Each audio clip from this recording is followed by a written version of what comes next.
Hello, good evening and welcome to a night in with Tŷ Hafan. My name is Geraint Hardy and I'm a supporter of Tŷ Hafan and welcome to my kitchen. I've tidied up a little bit, but not too much. It's always nice to have a look around people's houses, right? And you can see my kitchen tonight. But hopefully all of you will be smiling back at me right now and ready for a fantastic evening of entertainment. I'll get onto that in a moment, but first of all I just want to say it's been a tough period for all of us, and lockdown has meant that nights out have become nights in, but that doesn't mean we can't have a good time, and tonight we'll be doing just that. We're going to have a fantastic time. We'll be serving up all the ingredients for a fantastic night in, and all in aid of our wonderful Tŷ Hafan. Now, a great night in always consists of fabulous food and drink, as well as excellent entertainment. Now, luckily for you guys, I'm not going to sing for you, but someone will. So we've got you completely covered this evening. Now, as well as that, we have an incredible luxury food and drink raffle running this evening, and it's all on our Night In website. And trust me, these prizes are good and very tasty, which is fantastic as well. So prize number one, just to whet your appetite before you go and buy a raffle ticket. Prize number one is an amazing luxury Welsh cheese hamper from the Welsh Cheese Company. Prize number two is a beautiful bespoke cake from Butter and Sugar Custom Cake Design. And number three is a gorgeous luxury grazing board from Honey to the Brie. Now, all of them are making me hungry already. Now, if you want to buy a ticket for the raffle, they are just £5. You can buy more if you like, so if you want to buy 4, go for it. If you want to buy 1 million, go for it. But we do understand it's testing times for lots of people right now, so buy what you can, and we truly appreciate that. Now, we'll announce the winners at the end of the evening, so stay tuned for all the information and stay with us till the end so you can find out if you have won or not. So that's the raffle sorted, if you like, but also Tŷ Hafan is a special place, we all know that. And Tŷ Hafan has been there caring throughout this crisis and providing a vital lifeline to children and families who are amongst the most vulnerable in Wales and have needed this support now more than ever. Tŷ Hafan relies on the generosity of supporters, we also know that, so they can always be there for families who desperately need them through this challenging time and beyond. We are so grateful that you are here joining us tonight and ready to donate and support further. So if you would like to donate this evening for taking part, if you like, you can. We've suggested £5, so go ahead with £5 and that's completely fine and we're grateful. But if you'd like to give more and donate maybe a round of drinks that you spend this evening in the pub, or a meal if you were about to go out this evening, then you can do so. Now, whatever you'd like to donate this evening, as I said, we're very grateful. And the way to do this is like this. Now, I'm not very good with technology, so bear with me.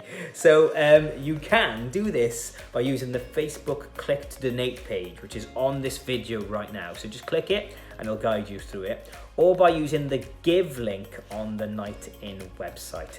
We'd love to see you send in your photos in as well. So once you've donated, send in your pictures, show us that you're taking part this evening and share them on social media using the hashtag #NightInWithTÜ Hafan, and tag Tŷ Hafan in the post as well. Tag me in it as well and I'll share the love as well, Geraint_Hardy on Twitter. There's also a chance to win a lovely Night In apron for the best looking plate. So make sure you share your photos of them dishes later on. Using that hashtag, remember, #NightInWithTÜ Hafan. And I've seen the apron, it's lovely. I'm excited for this cook along, there's no doubt about it. And I'm sure you're feeling a little peckish by now. So it's time to get on with the cooking. That's enough of me talking, it's been too much already. So for the cook along element of the evening, I'm handing over to an incredible chef and friend of Tŷ Hafan. I filmed in his restaurant with a programme I do on S4C called Codi Pack, where we go around Wales and sample the best places to eat, drink and stay, and of course his restaurant was on it. So I'm handing over to Stephen Terry from the Hardwick restaurant in Abergavenny. It's time to grab your ingredients and let's get cooking. Joking. Okay, hello, welcome. This is the Hardwick. I'm Stephen Terry, and I'm going to show you how to cook a tasty supper, lunch, whatever you want it to be. Potato gnocchi, which are essentially Italian name for little potato dumplings. So First thing we need to do, to get the first things out of the way first, is we need to cook our potatoes. So we're going to bake them at 180 degrees. These are going to take around about 45 minutes, maybe around about there. Basically, you want to put a small knife in them so there's no resistance, and then we'll go from there. But the first thing to do is get these in the oven first. I bought a bag and I had some big ones, so save those for mash or something. The ricer that you hopefully bought to make your mash, that we make the gnocchi with, is really good for making mashed potatoes. So you're not going to use it once. So my wife likes one of those old-fashioned ones, but I find it too lumpy personally. We do have a few disputes over that. So take your potatoes and then put them in the oven, just simple like that, no fuss. So like I say, about 45 minutes, we'll have a look at them. So we'll come back to you in 45 minutes. So it's going to be nice and simple. We're going to make a sausage sauce. So basically, I'll give you options as we go along, but basically I fry raw sausage, add some bits and pieces to it. We make it wet with some chicken stock, a bit of cream, and then we serve it with the potato dumplings, which I'll show you how to make.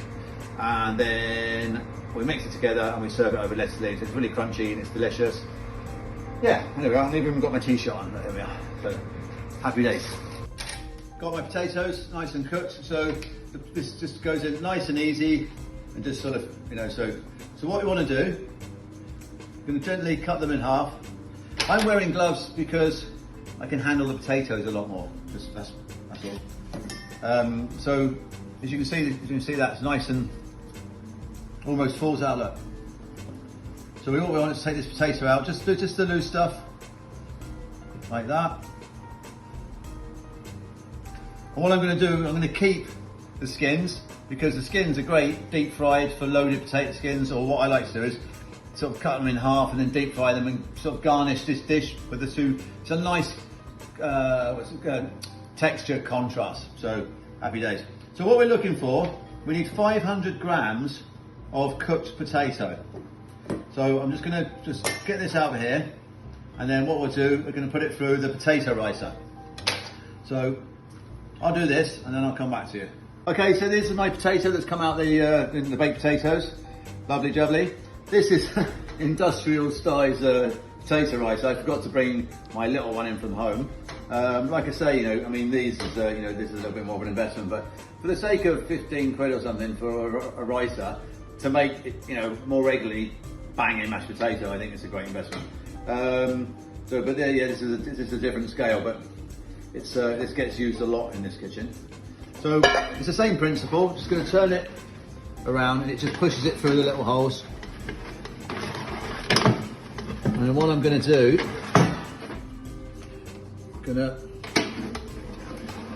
nice and easy. And as the potatoes are nicely cooked, it goes through really easy. You don't have to, start pushing through uncooked potato. Well, hopefully not, anyway. And like I said, if you haven't been able to get hold of a ricer, you'll have some quality gnocchi from, a shop of your choice. That's as you've probably found out, it's very, affordable. It's just potato and flour, really, essentially. Right, there we are. That's all gone through. So all I do is just get rest off the side. Don't want any waste. And I need this recipe is a 500 gram of cooked potato recipe. And to that we're going to add 130 grams of, we call it 00 pasta flour. It's what the Italians used to make pasta and things like this. It's just a finer flour. Again, it's readily available in most major supermarkets and delicatessens, but also you could use normal flour if you wanted to. It's not the end of the world. So what I'm going to do now, I'm going to see if we've got 500 grams. I reckon, yeah, it's a good 500 grams that. 549. So that's a 500 gram recipe. I'm not going to take the 49 grams out, believe me, it's absolutely fine. So I like to have a slightly bigger bowl.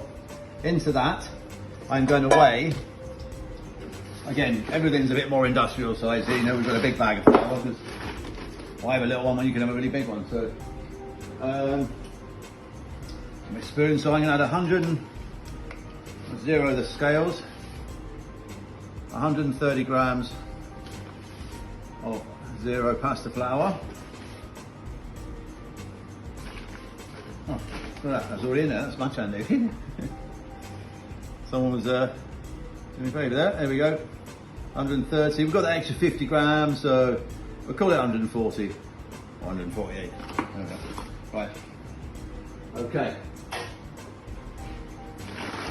So, and into that we need some salt. Which I have here. You can use fine salt, I've got some sea salt here, just crush it up a little bit. I like sea salt, this is from Pembrokeshire. We like to keep it Welsh. There we are. Remember, potatoes don't have a lot of flavour, so they do need a decent amount of salt. Although there's going to be a sauce around it. The other thing we need is a splash of olive oil, which I've got somewhere around here. No, someone's shaking ahead of me. Where's the olive oil? I've got some olive oil. Used it last week. Did we? Oh, okay. Okay, well we haven't got any olive oil. So we're going to use some Welsh rapeseed oil. Extra virgin cold pressed rapeseed oil. You only need a splash, so it's not the end of the world. There we go, happy days. So we've got the oil in and I've added 1 egg yolk in there. See the little egg yolk there? So the recipe is 500 grams thereabouts of the cooked rice potato, 130 grams of the pasta flour or normal flour. Don't start getting all funky and putting wholemeal stuff in there. I mean, you probably could. I've never done it, but hey, you know, what's the worst that can happen? But hey, try it out. Good pinch of salt, olive oil, or you know, keep it Welsh. Extra rapeseed oil, Welsh, from North Wales, and an egg yolk. So what we do now, down here, Clive, down here. I love that. I always wanted to say that. So we're just going to mix this together. So it's like sort of crumbs, you know. It's before you push it together, just sort of mix it together like this. So you're breaking up that potato at the same time, mixing it with the flour and the egg. You'd be amazed how an egg will mix through all of this. Just loosen it off the bottom. And once it's like that, then you can start just pushing it together. So you can see, look, it's like a big ball of mashed potato, basically, which is essentially what it is with flour in it. I mean, this is how easy it is. It's like when you make pasta for the first time, you actually realise how simple it is. It's having the time to do it, really, and you know, sometimes it's being bothered to do it, really, you know, because you can buy these little babies in the supermarket, as I said. So once this is like that, we'll go over to that bench over there, and we'll start rolling them out. So we'll cut there and we'll move over there. Here we are, there's our little potato dough. So it's like that. So I'm just going to make it a little bit smoother. So it's nice and cool now, because obviously it's just cooling down from when those potatoes came out of the oven. They were quite hot. Well, hot potatoes. And as you roll this, you'll see that, you know, where I floured the surface and stopped this sticking to the surface, you know, it starts to absorb the flour. So, you know, if you keep rolling it, it will start to stick. But don't go mad with the flour, because when we roll this out, which I'm just about to show you now, let's cut it in half. So, this is a good bit. Now there are lots of, with Italian cooking, there's a lot of traditionalism involved, which is fantastic. I love that about it. But, you know, it doesn't mean you have to follow the rules, you know. So, you know, so there are certain sizes. So what I do is there's there, I'm going to cut that in half again, because this will just, with the gnocchi, you get gnocchi and you get gnocchetti. You've had an eye on the end of things in Italy, it generally means they're smaller. Piccolino and whatever. And so look, so I'm just gently applying the pressure evenly as I'm sort of going like this. I like Tommy Cooper in it. Not like that, not like that. Just like that. So there we are. Look, you can make them as small or as big as you want. And the way these are cooked, so you've got to have some boiling water on ready when you make this. So hopefully you've watched this already and you know that, you've got it on already, because I didn't say it earlier. Yeah, boiling water ready. So these basically, salted boiling water, these just go into there, they go to the bottom, you give it a little stir gently, they rise to the top, you take them out, you put them into some ice or cold water, and that's it, that's all it is. So once they're like that, a bit more flour, and then with a knife, again a floured end of a knife, Make sure it's straight. I'll have a little taste of that. The salt. So I'm trying to sort of flick them away.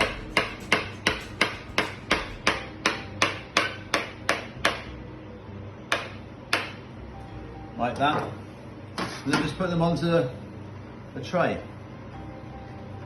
Now, traditionally, the gnocchi, what the Italians do, and you've seen them in the little shapes in the packets in the supermarket, they will get the gnocchi, they will roll it into a bowl like that, and then basically they sort of flick it up against the back of a fork, and that's how you get the ridges on the back of the gnocchi. Right, and then they put a little hole in it, so it's got a little groove in it like that, and it's sort of ridged, and basically it captures the sauce a little bit more. But hey, you know, depends how much time you got, you know. But I mean, I've never bothered doing that, to be honest with you. I quite like mine like this. They're absolutely spot on. So like so.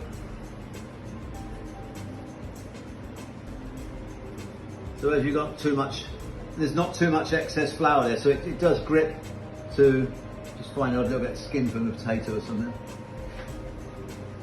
So you want them a similar size, obviously, as before. Now when you cut them, add that little bit more flour there now so they don't stick. Flour the knife and just, again, just to square it off on the end.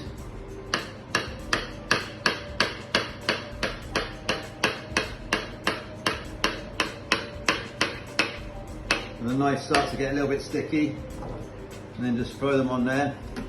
Again, a bit more flour, put a little bit of flour on here, like that. This recipe is for 4 people, you know, so it's a decent sized portion. And for the sausages, I'm going to fry in a minute and show you the sauce. We'll make the sauce from scratch and add these back in as we finish. So I'll roll the rest of that, I'll come back to you in a minute. Right, so the water's boiling nice and rapidly. I've salted the water. These bad boys are just going to slide in like that. Don't worry about the flour and everything.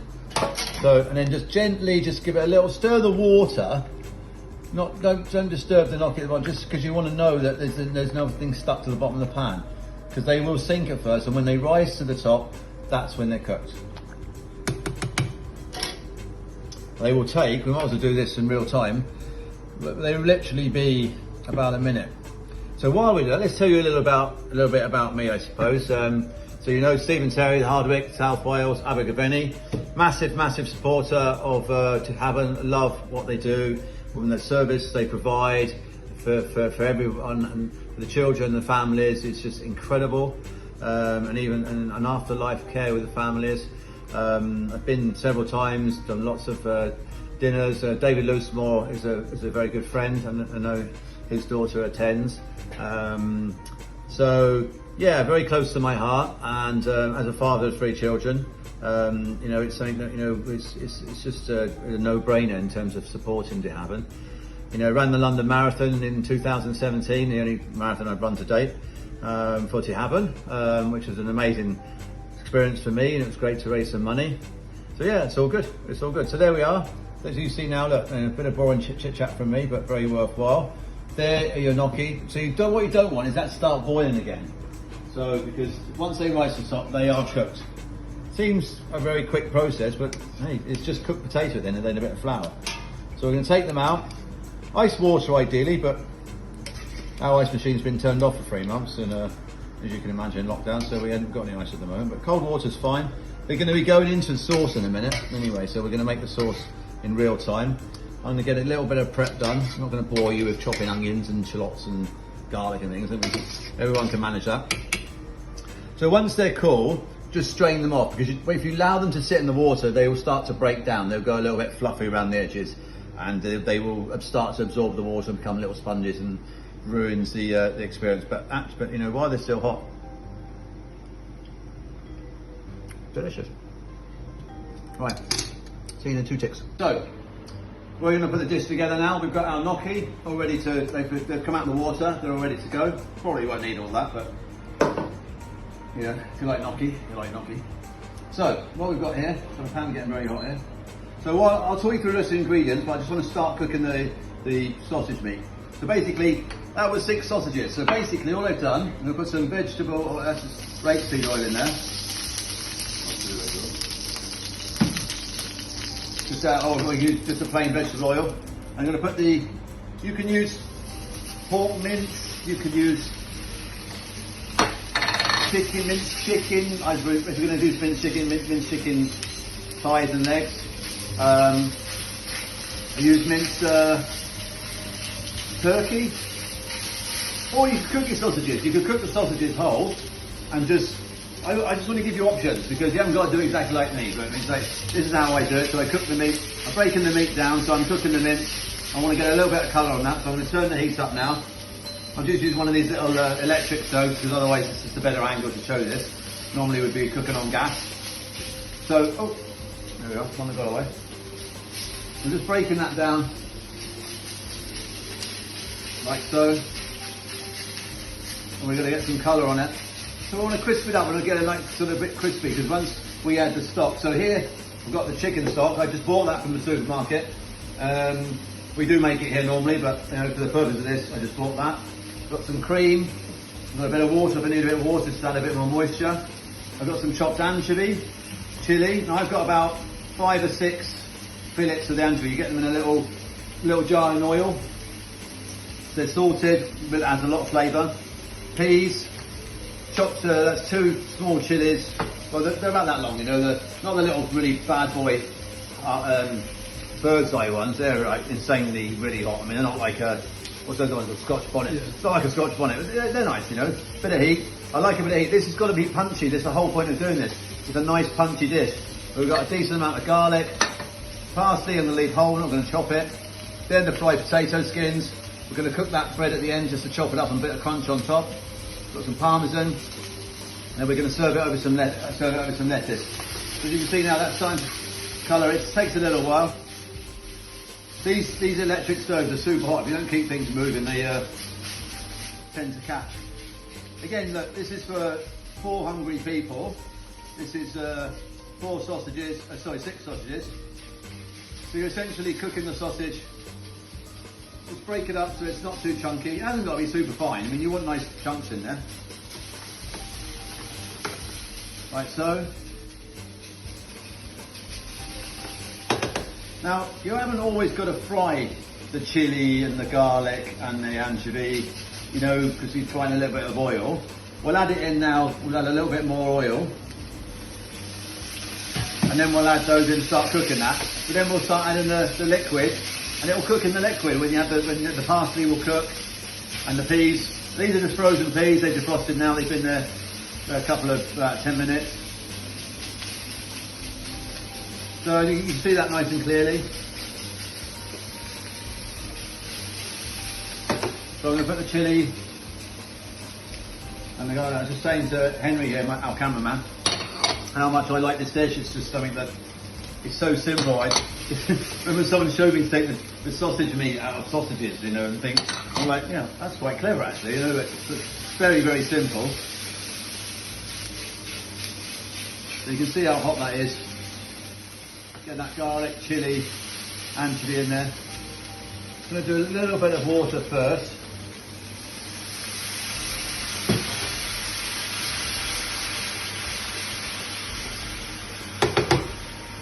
That will cook super fast.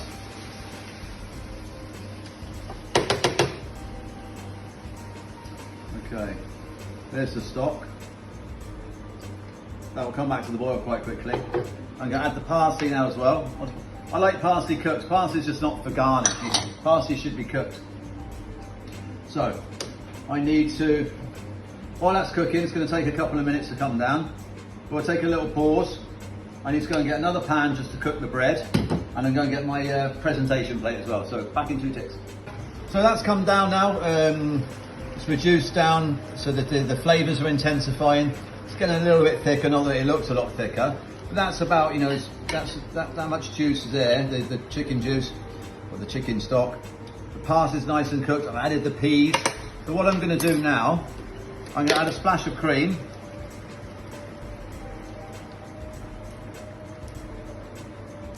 And I'm going to cook it a bit further now. So that, things like this, it's a balance of flavour. So we've got savouriness.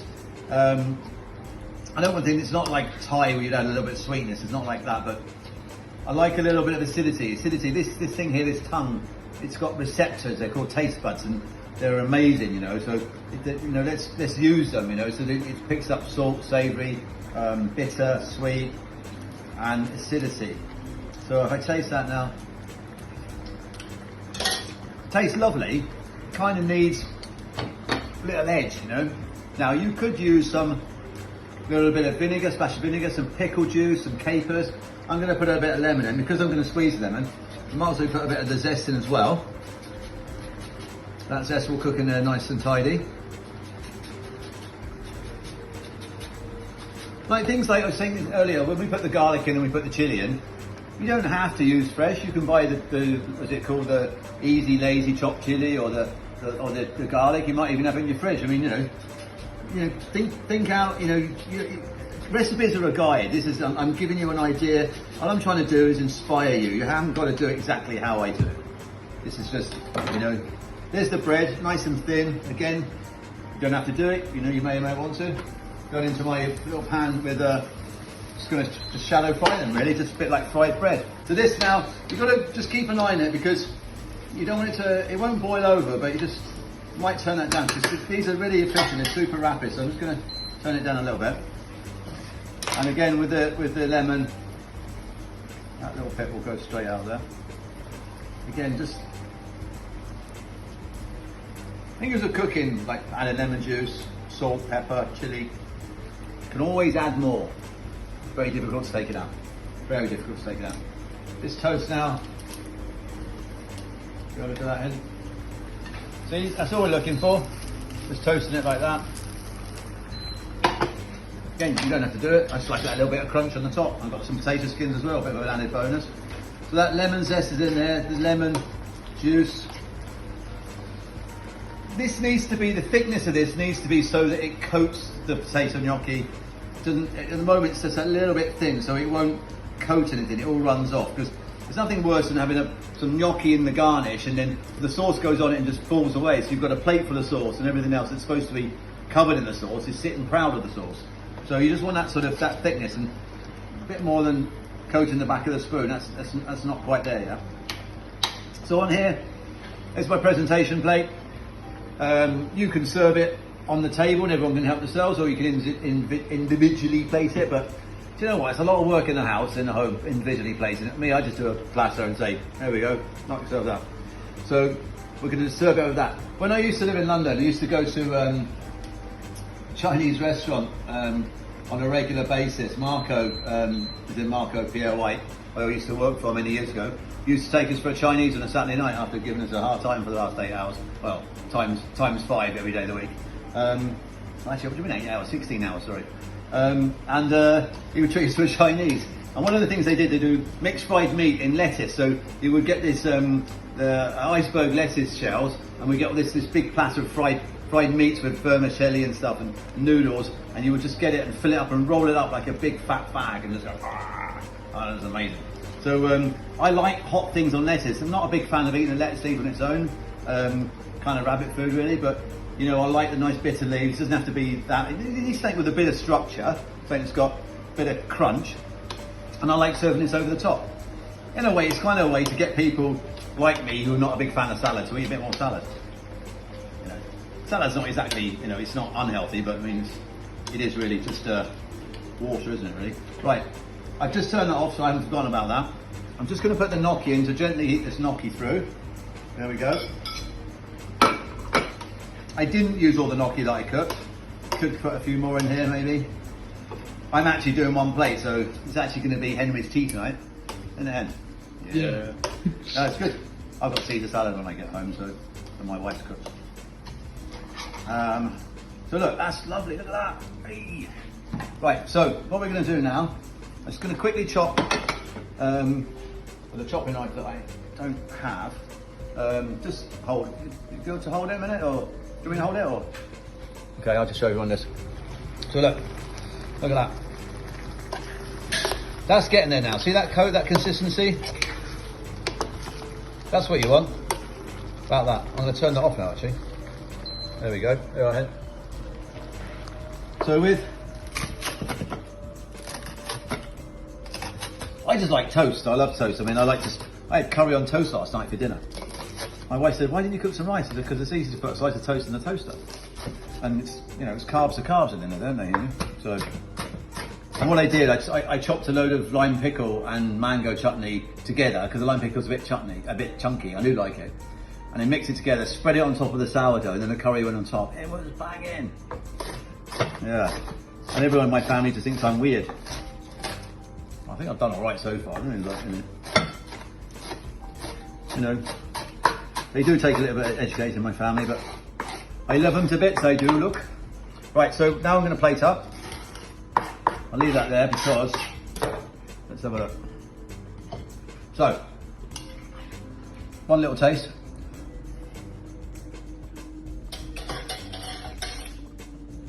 I think it might need some salt, but it doesn't need any salt, to be honest. So as you put this on top, it's not just filling them up. You can go in between. They're just there. So,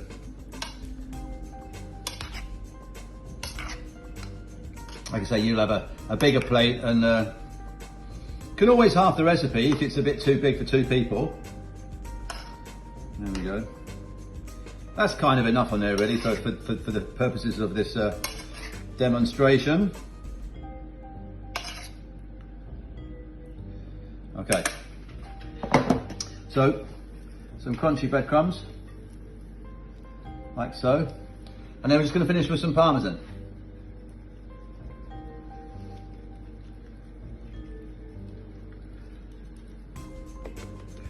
And then I'll put a little bit of oil. Look at that. Look, we've just gone through that. You guys can, we've got some potato skins here. If you went to fry your potato skins, which Henry did, got them on there like that. I mean, look at that, that is absolutely amazing. Henry, you are gonna enjoy this tonight, buddy, for your dinner. Oh, we'll leave that one on the floor. And there we are. Potato gnocchi, sausage sauce, over the top of some gem lettuce. Give it a go. It's so easy. I mean, I know you've got to have a potato ricer, but like I say, you can use a potato ricer for many things. Well, not really, but you can use it for mash, and everyone likes a bit of mash, and you will be making mash. I know you will. So, and then you can make gnocchi again, can't you? But yeah, happy days. Give it a go. This has been my pleasure to cook for you and inspire you. And hopefully you can recreate this. Maybe you could take some pictures and send them into Tŷ Hafan, and we can share some pictures. How about that? Okay, lots of love to you all. Take care. Wow, that was absolutely fantastic. Great stuff there from Stephen, and thank you, Stephen, for cooking up a storm for us all tonight. Now, how's it looking your end? That's the big question. Please get sharing right now on social media. #NightIn with Tŷ Hafan. We'd love to see how your dishes have turned out, and hopefully looking good, because the best dish tonight will win a prize, which is a fancy night-in apron provided by Industry Inc. Cardiff. Even if they're rubbish, even if it doesn't look great, just share it. It's all a bit of fun tonight, and hopefully it's nice and tasty. And before you get to eat your food, remember about the luxury raffle as well. It closes at 7:45. The prizes are absolutely fantastic, and all funds raised tonight will go to Tŷ Hafan. So grab yourself a ticket or two at the Night In website link, which is also on this page. Now, it's time to eat, right? You've cooked the food, you've done the hard bit. I'm gonna leave you alone, and you can cook your food, and you can eat your food. And then while you eat your food, take a look at this amazing video.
food's going down well or has gone down well. I'm an extremely fast eater, so mine would be gone already. Now, important stuff. As we said earlier, Tŷ Hafan relies on the generosity of people like you, so thank you so much for your support this evening. Now, if you'd like to donate and you haven't done yet, you can do this on the Facebook click to donate button on this video, or by using the give link on the Night In website, which is tuhafan.org/night in. So please do if you can, and we really do appreciate that. So we've got a treat for you now. It's not me singing. I did mention earlier we had someone singing, and nothing's changed. It won't be me. The perfect night in calls for some excellent entertainment, and we've got you covered with that. And there's time for that now as well. I'm going to hand over now to the incredible Welsh singer-songwriter, Hannah Grace. Now, Hannah Grace is an incredible artist signed to Never Fade Records and has supported artists like Gabriella Aplin. And you'll know her amazing cover of Fatboy Slim's Praise You as well. Now, her debut album Remedy is out soon, so support that if you can. Hannah has kindly recorded a special performance, especially for a night in with Tŷ Hafan, and we're so pleased to have her joining us for this event. So without further ado, it's time for Hannah Grace. Hello, my name's Hannah Grace and I'm going to sing my cover of Praise You.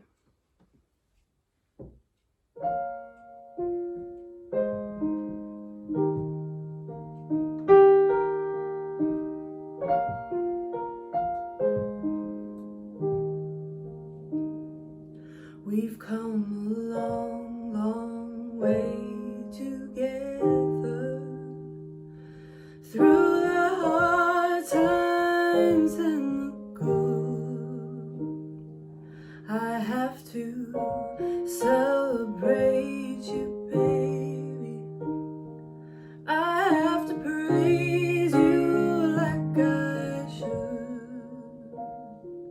We've come a long, long way together through the hard times and the good.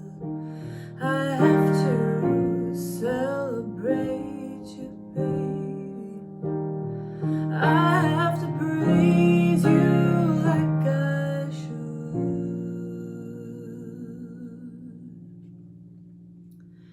I have to praise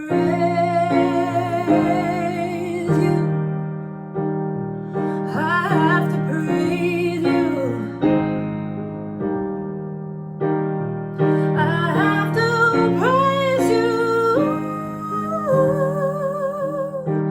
I have to praise you like I should.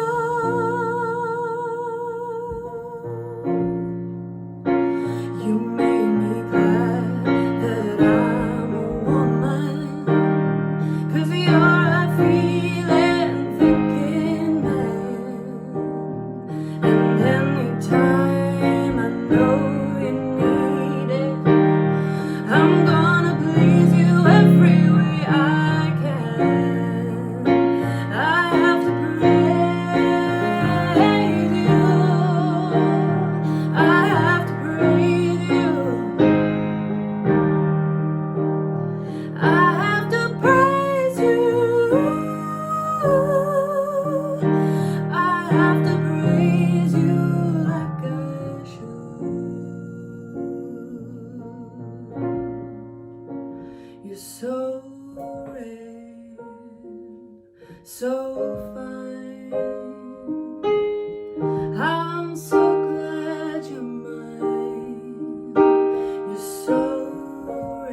Amazing stuff. How good was that? Thank you so much, Hannah Grace, for that performance, especially for us here at Tŷ Hafan. And there's no doubt about it, Hannah has a fantastic future ahead of her.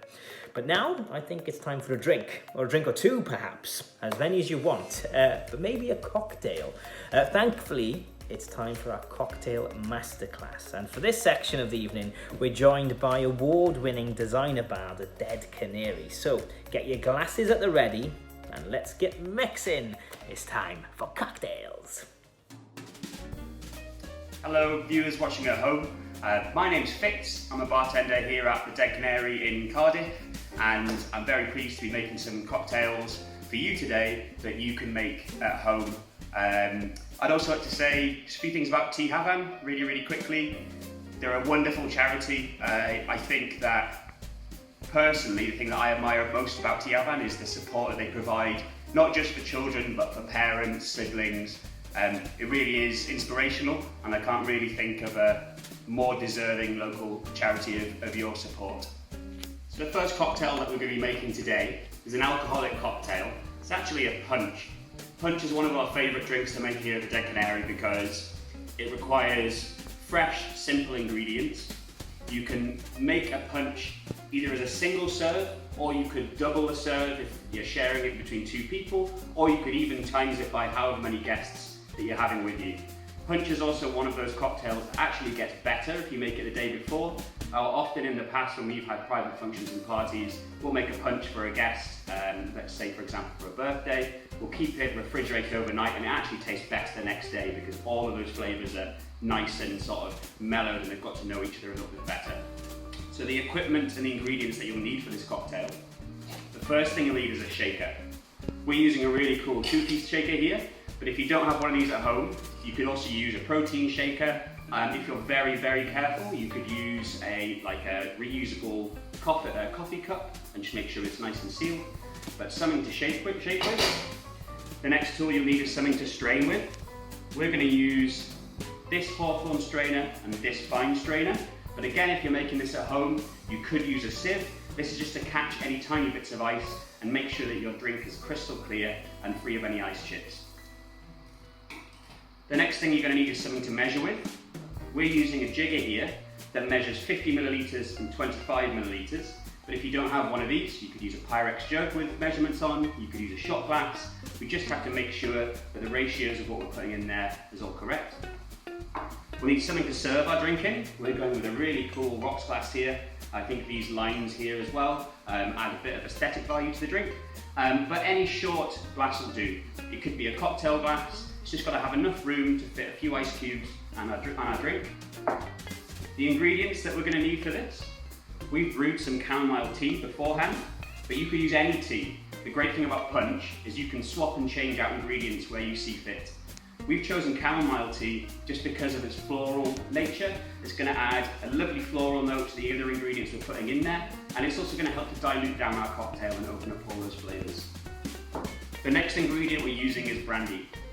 We've chosen Hennessy.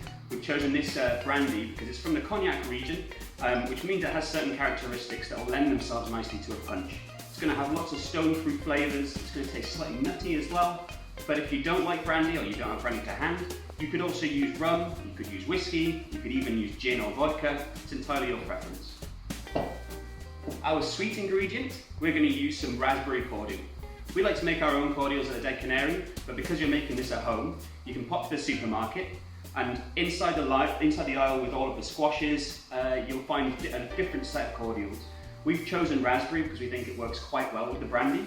But you could use elderflower, you could use blackcurrant, you could use just as long as it's of a high quality, and it'll work really nicely in our punch.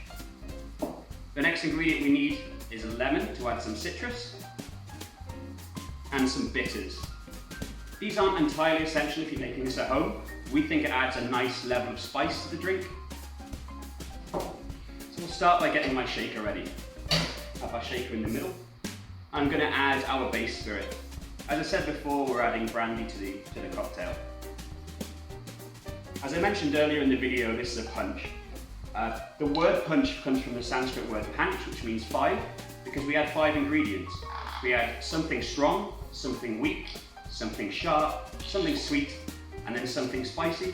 And the punch is a very, very old cocktail that's always brought out at celebrations. Hundreds of years ago, people would have made this cocktail in the largest vessel they could find and share it out between their friends. So we're going to add 50 millilitres of our brandy.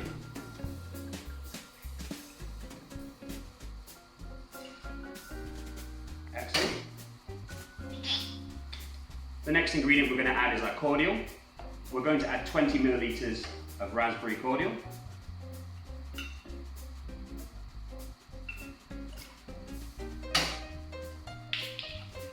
We're then going to add our sharp ingredient. We're after about 15 millilitres of lemon juice, or about half a medium-sized lemon.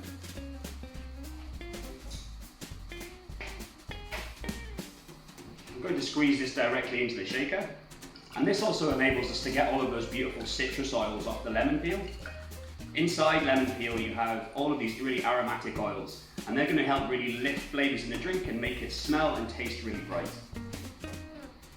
My next ingredient is my tea. I'm going to add 25 millilitres. I've chosen chamomile tea again because it's going to add a lovely floral note to the cocktail. And then we're going to add our bitters. We're using Angostura bitters because you can pick them up in most supermarkets. It's probably a bottle that you've seen on the back of a pub or in the back of your nan's cupboard, and you kind of wondered what it is. Well, Angostura bitters helps to add a backbone to a cocktail. So it helps to provide something for all of those flavours to kind of latch onto, and it adds a nice spice to our drink. If you don't have Angostura bitters, not to worry, we just think it adds an extra bit of depth. I'm going for one big dash of Angostura bitters. Because my bottle is slightly smaller, I'm just going to put a few drops in. There we go. But if you're using the Angostura bottle at home, it has a slightly larger opening, just one big dash will do. The next stage in our cocktail creation is to add some ice. Ice, of course, frozen water, is the most, I believe, to want to be one of the most important ingredients to any cocktail. Water helps to dilute the drink. It also helps to chill down our cocktail as well, which brings it to a little bit more palatable level. If you were to try this on its own, it would taste okay, but by chilling it down, diluting it, it's just going to be a lot easier to drink. It's also going to help to aerate the drink. When we're shaking this drink, it's going to add loads of tiny little bubbles in there, and it's going to taste really, really fresh. So I'm going to add ice to my shaker.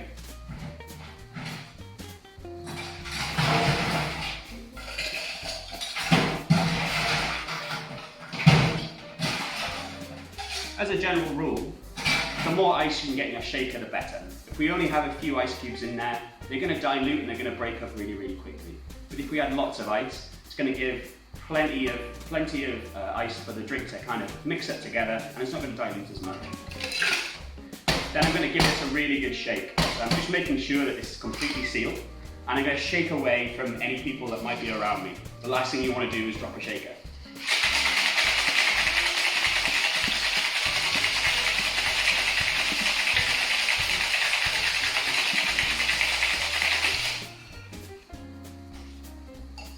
As you can see, the shaker's got a nice condensation to it now.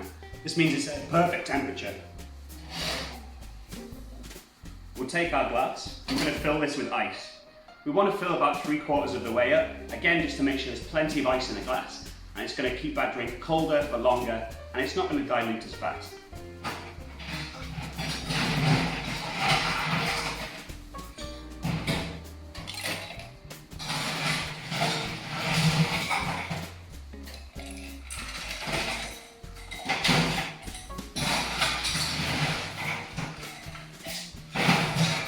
We have plenty of ice in our glass.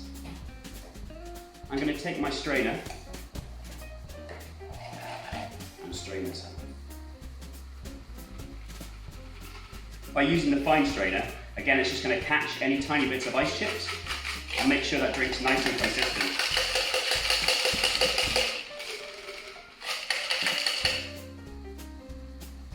As you can see here, because I've shaken it well, we've got a nice little foam on top of the drink.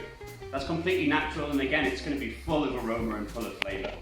As a final garnish for this drink, I've taken some lemon peel that I've shaved off using a vegetable peeler. And as I said before, all of those natural citrus oils in the lemon are just going to be expressed over the top of the drink. There we are. It's our brandy punch. We've used brandy in this case. You could use gin, you could use rum, you could use whiskey. It's entirely to your preference. We shall post all the ingredients of this cocktail as well, so you can swap out and adapt it to your own tastes. Enjoy. Next up, we're going to make a non-alcoholic cocktail. Non-alcoholic cocktails are becoming more and more popular as people choose to drink a little bit more responsibly and a little bit healthier. And also the range of non-alcoholic mixers that are available now are of a much higher quality. Today we're going to be making a summer spritz, which over the past few weeks has been my personal favourite when I'm out in the garden doing a bit of gardening, or if I'm just feeling lazy in the sunshine. You can, if you want to, also add a little bit of vodka or gin to this cocktail if you do fancy an alcoholic version. The ingredients that were required for this cocktail are some fresh fruit. We've gone for raspberries and blueberries just because of the contrasting colour, and they add a nice little treat to the drink. You could use strawberries, you could use blackberries, whatever's in season and whatever you can get your hands on. Slices of orange also work really, really well. Generally anything that you'd put in a nice glass of Pimm's, for example, would work really great in this cocktail. Some people use mint, some people use cucumber. We've gone for raspberries and blueberries. The next ingredient we're going to use is a really, really simple syrup. This is the syrup that we make ourselves just by boiling a kettle. We add 250 grams of sugar to 150 millilitres of hot water and stir it till it's diluted. To that we add a capful of vanilla extract, making a really, really, really easy vanilla syrup. Vanilla is one of those flavours that's enjoyed by almost everybody, and it works really well with fruit because it kind of brings back memories of things like eating mess, perhaps strawberry yogurt, those sort of lovely sort of dairy and fruit sweet flavours. So we've got some very simple vanilla syrup. Again, just 250 grams of sugar. We use caster sugar and 150 millilitres of hot water, and we just stirred it down till it's diluted, and then we added some vanilla essence. So we've got our vanilla syrup. The last ingredient we're going to add is some sparkling rosé grape juice. We bought this from Marks & Spencer's for about £2, but you could use Schlur, you could use any basically adult non-alcoholic fizzy drink. We think this one's really, really great because it does have that slight strawberry and raspberry berry note to it, and the bubbles remind us of things like rosé prosecco. The glass that we're going to be serving this in is a wine glass. This drink's going to be very similar to a spritz, something nice and easy to drink. So the first thing we're going to add is our syrup.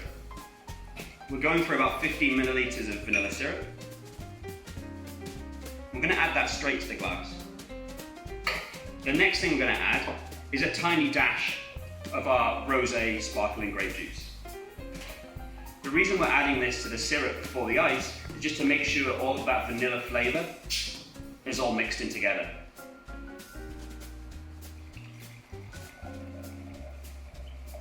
Perfect. We're then going to add plenty of ice.